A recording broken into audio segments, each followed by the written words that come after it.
alegrar. Que Deus nos abençoe.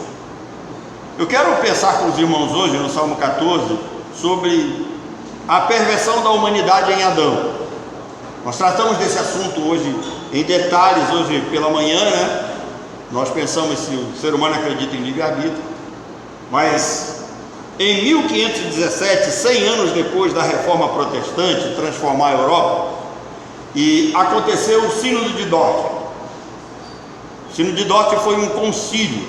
A reforma protestante mudou a religião, a política e a cultura na Europa. As ideias de John Wycliffe, Thomas Mützer, John Hus e Martinho Lutero se espalharam por toda a Europa, resultando na conversão de milhares de pessoas e no surgimento de outros reformadores. Ou seja, estou falando da reforma. Mas se por um lado surgiram novos reformadores, por outro surgiu também novos teólogos e novas doutrinas.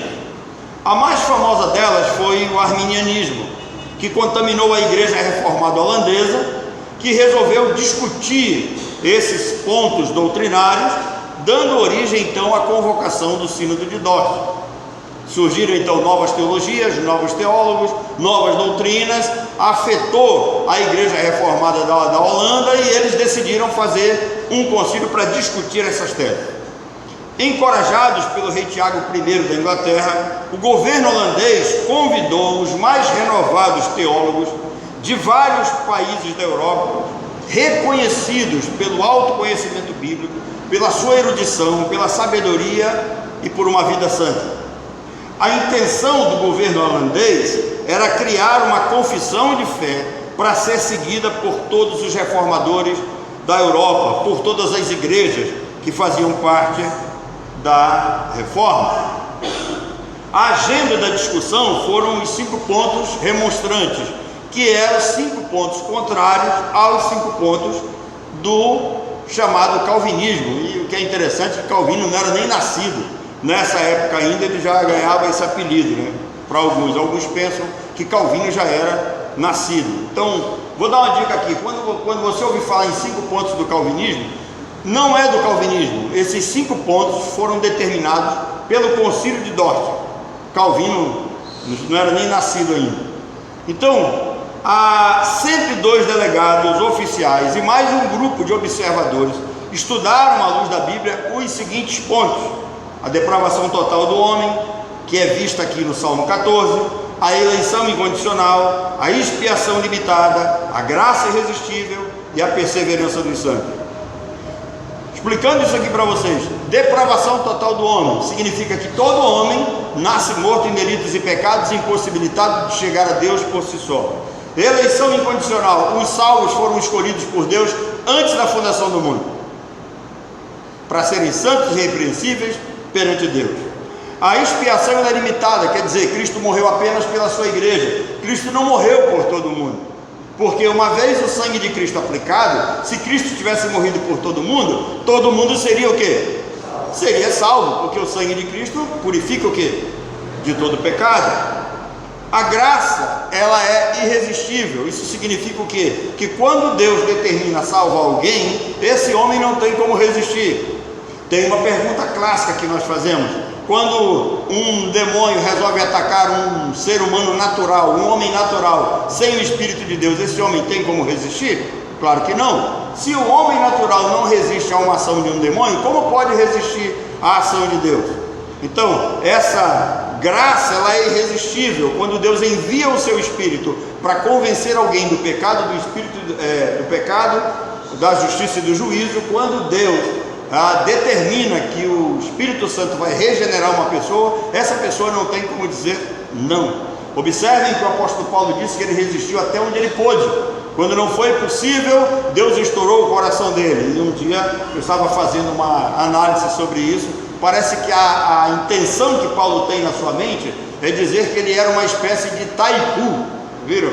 As comportas de Itaipu lá fechado, nível de água muito grande. Ele quis resistir, quis segurar, mas a graça de Deus foi maior, foi superior. E daí vem a grande e célebre frase que nós conhecemos biblicamente: onde abundou o pecado, superabundou a graça. Então, depravação total, todo homem é pecador, eleição incondicional. Deus elegeu um grupo para salvação e deixou o outro perdido nos seus delitos e pecados. A expiação é limitada, Cristo vem, morre apenas pela sua igreja. A graça de Deus nenhum homem consegue resistir. E a perseverança dos santos depende do sustento de Deus na vida desse ser humano. Não depende da sua obra, não depende da sua sabedoria, não depende da sua fidelidade, não depende do seu compromisso, depende de Deus. Que em João capítulo 10 diz que nós, como ovelhas, estamos nas mãos do Senhor, e das suas mãos ninguém as arrebata. Então, esses temas foram escolhidos para serem estudados. Por quê? Porque os arminianos, os descendentes de Jacob e Armínio, começaram a questionar esses assuntos. Eles disseram que a morte espiritual do homem não foi tão grave assim, não inutilizou a capacidade de crer do homem, dizem os arminianos.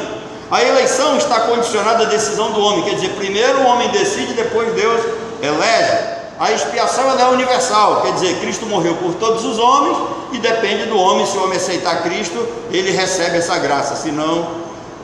quarto ponto, eles dizem que a graça de Deus pode ser resistida, qualquer homem. E aí tem aquela célebre ideia, Deus às vezes quer salvar um ser humano, mas como o ser humano resiste, Deus não salva. Isso é um absurdo, a gente colocar o homem acima de Deus e colocar um homem controlando a Deus. E a perseverança dos crentes depende das obras desse crente. Por isso que em algumas igrejas se prega a perda de salvação.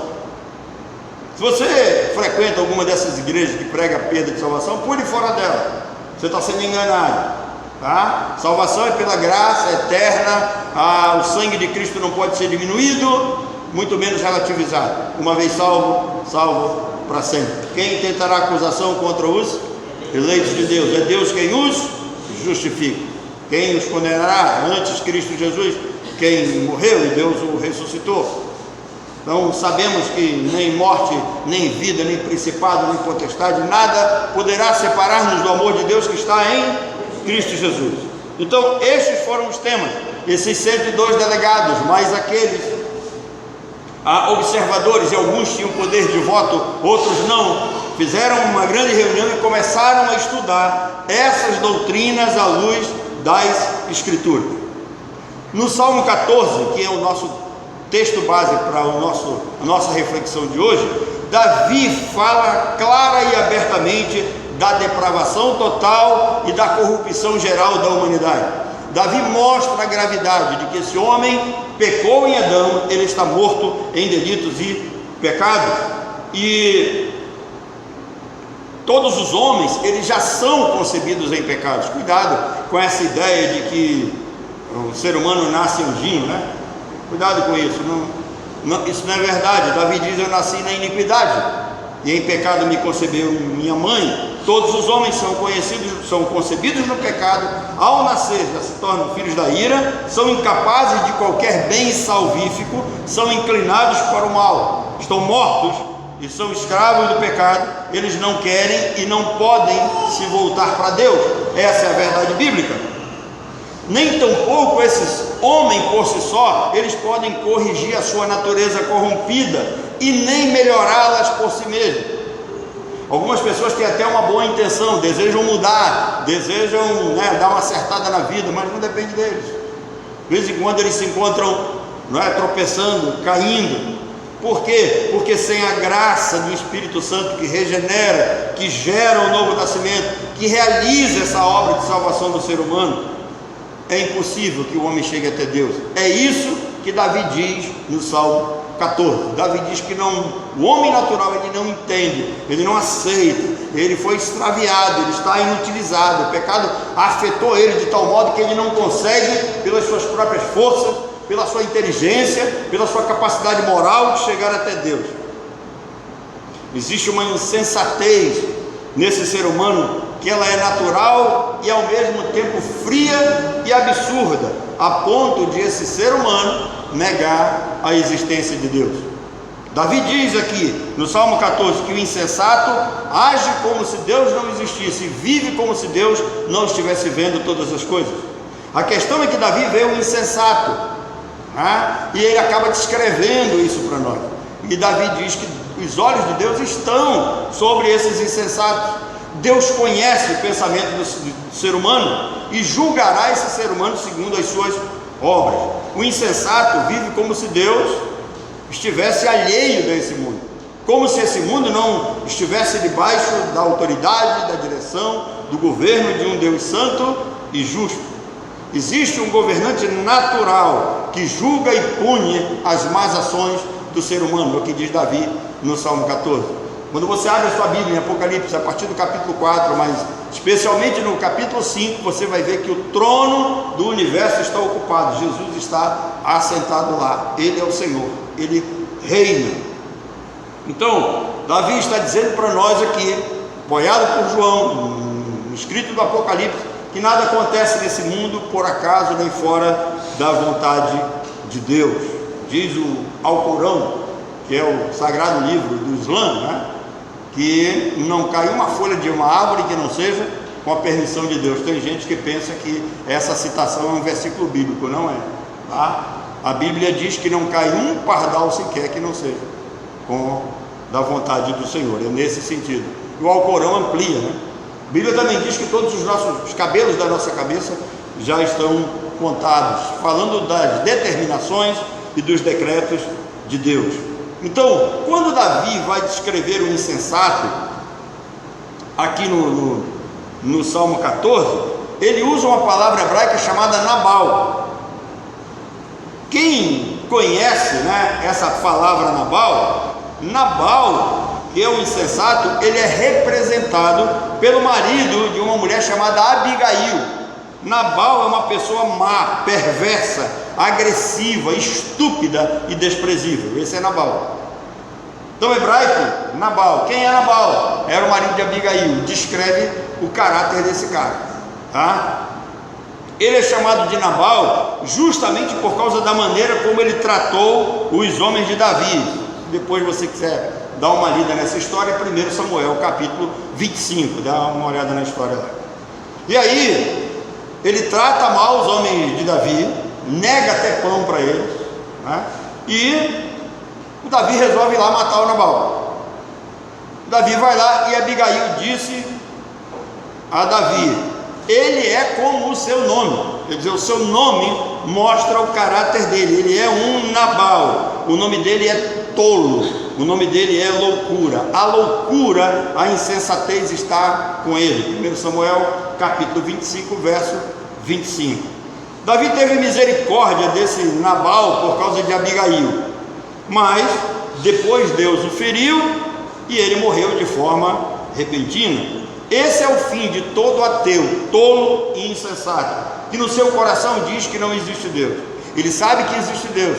Entretanto, por que os homens não querem a existência de Deus? Porque os homens querem viver de acordo com os seus prazeres carnais. E aonde tem um Deus que proíbe, que coíbe isso, um Deus que pune isso, o homem não aceita. Por que o homem não procura a palavra de Deus para poder guiar a sua vida? Porque Jesus Cristo disse que os homens não querem se aproximar da luz, porque a luz acaba revelando a maneira como eles estão vivendo. É isso que Davi então está mostrando na questão do insensato. O insensato, ele conhece a verdade, mas vive na mentira. Isso nos é explicado lá em Romanos, no capítulo 1, de forma mais detalhada. Esse pseudo-ateu conhece a criação, mas nega o Criador. Ele é um ser moral que nega a existência de Deus e a sua palavra, para que ele não tenha compromisso com ela. O insensato é um homem naturalmente morto em seus delitos e pecados. Ele pensa, ele fala, ele age, ele planeja tudo à parte de Deus. Ele vive apenas para aquilo que lhe agrada. Preste atenção. Se você tenta conduzir a sua vida baseado em tudo aquilo que lhe agrada, se você só busca isso, se você não busca algo além disso, tem alguma coisa errada com você. Então, o insensato, ele não presta contas com ninguém, é o que diz Davi. O insensato, ele age como se ele fosse o seu próprio Deus. O insensato é o seu próprio Deus. O insensato, ele me faz lembrar Jó 21, 13 a 16, que Jó disse assim: os ímpios passam a vida na prosperidade e descem à sepultura em paz. Jó estava pensando que Os ímpios vêm para esse mundo, se dão bem, eles morrem tranquilos, né? Contudo, dizem eles a Deus: deixai-nos, quer dizer, nos deixa como nós estamos, nós não queremos conhecer os teus caminhos. Aí ele vai e diz mais, insensato: quem é o Todo-Poderoso para que o sirvamos? Que vantagem temos em orar para Deus? E aí Davi dá uma resposta para eles: a prosperidade não depende de vocês. Aquilo que você tem, aquilo que você é, não depende de você. Por isso, Davi dá um conselho: fiquem longe dos ímpios, afastem-se dos ímpios. Irmãos, Paulo usou o Salmo 14 em suas cartas a fim de mostrar a contaminação do pecado na vida do homem. E aí a Bíblia chama isso de depravação. Quando o pecado entra na vida do homem, deprava, acaba contaminando, adulterando aquilo que Deus havia criado de forma natural e santa. Então, a primeira coisa que o pecado faz, ele deprava a mente, e mente na Bíblia é coração, tá? Entendem isso? Coração. Todas as vezes que você lê coração na Bíblia, a Bíblia está falando de mente. No Salmo 14, aqui no verso 1, o tolo vem e diz que Deus não existe. Isso é resultado de um coração corrompido. Em Romanos 1,18, ele é o ímpio que troca a verdade pela mentira. Por quê? Porque ele tem a sua mente corrompida. Em segundo lugar, a depravação atinge também o comportamento do homem, que também está no Salmo 1. Eles corromperam-se e se meteram em atos detestáveis, diz Davi. Não há ninguém que faça o que busque o bem. Também o pecado corrompeu a comunhão do ser humano. Observem que quando Adão peca, a primeira coisa que ele faz é tentar justificar o seu pecado. Além de se esconder, o que ele faz? Ele bota a culpa na Eva, né? Bota a culpa na mulher. A mulher que tu me deste me enganou. Ele não está mais preocupado com um relacionamento sadio, ele está querendo se desculpar, né? E aí vem uma reflexão aqui de um outro pensamento de Davi: será que nenhum dos malfeitores aprende? Essa é a pergunta que está nesse salmo. Será que o ímpio não aprende? Deus pergunta. Eles devoram o meu povo como quem come pão. O ímpio, ele vai tentar nos destruir de qualquer maneira. Cuidado com ele, tá? Eles não clamam pelo Senhor. Então, Davi vem e diz que Deus observa a conduta desse pecador. O coração corrompido gera o quê? Um comportamento depravado e uma amizade destruidora. Cuidado com essas amizades próximas, né? Com o ímpio. Davi também fala que essa corrupção atinge a vida do ser humano no sentido daquilo que ele semeia. O insensato, ao longo da vida, ele comete um erro irreparável de cálculo. Ele ignora a existência e o juízo de Deus. Então ele semeia, ele vive de qualquer jeito. O problema é que tudo aquilo que o homem semear, ele vai colher. Tem um ditado antigo aí, que é muito legal, que diz que quem semeia vento, colhe o quê? Tempestade. Então, Davi disse que tudo aquilo que o tolo faz e fez, um dia virá contra ele. Agora, Davi vai terminando o seu salmo dizendo que Deus ouve o clamor do crente, do piedoso, do consagrado. Depois de descrever o coração e a conduta do ímpio, Davi conclui com um verso de esperança. Salmo 14, versículo 7. Ele diz assim: ah, se de Sião viesse a salvação para Israel. Quando o Senhor restaurar a sorte do seu povo, Jacó, que é o povo de Israel, exultará e regozijará. Ou seja, assolado pelos inimigos, o povo de Deus segue clamando por salvação. Davi fala de salvação para Israel. Salvação no verso 7 aqui, quando a gente traduz do hebraico para o grego, vem o sentido da palavra Yoshua, que é Jesus Cristo. Então, é como se Davi estivesse usando o nome de Jesus. Quando a salvação chegar, quando o Senhor Jesus chegar, e aqui nós temos que lembrar do ensino teológico e doutrinário, que é impossível que o sangue de touro e de bode derramado no Antigo Testamento convertesse o coração de alguém. Não, os seres humanos foram perdoados em Cristo. Todo aquele sangue de animais derramado na Antiga Aliança apontava para a vinda de Jesus. E quando Jesus chega, derrama o seu sangue na cruz, ele concretiza todos o perdão daqueles pecados. Então Davi tem em mente a chegada do Messias. O nome de Jesus é que indica a salvação. Ele é a justiça de Deus. Jesus é o perdão para os nossos pecados.